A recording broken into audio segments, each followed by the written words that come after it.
أعوذ بالله من الشيطان الرجيم.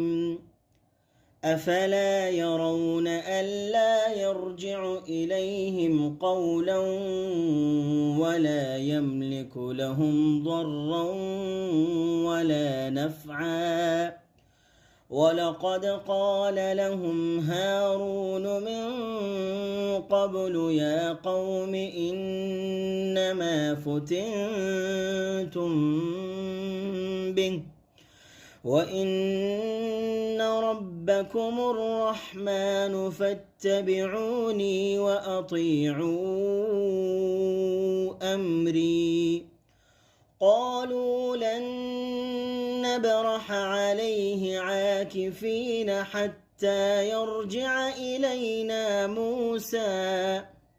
قال يا هارون ما منعك إذ رأيتهم ضلوا ألا تتبعني أفعصيت أمري.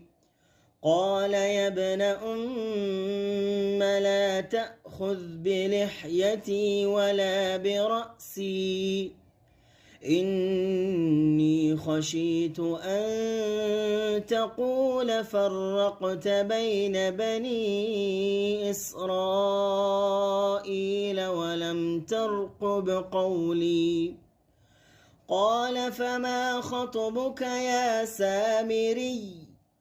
قال بصرت بما لم يبصروا به فقبضت قبضة من أثر الرسول فنبذتها وكذلك سولت لي نفسي.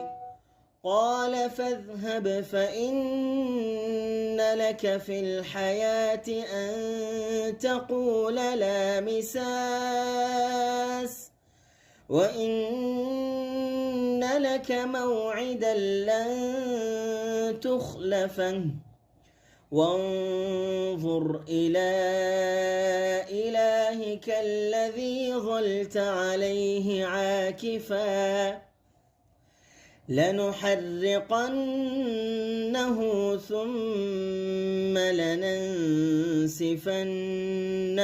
في اليم نسفا. إنما إلهكم الله الذي لا إله إلا هو وسع كل شيء علما.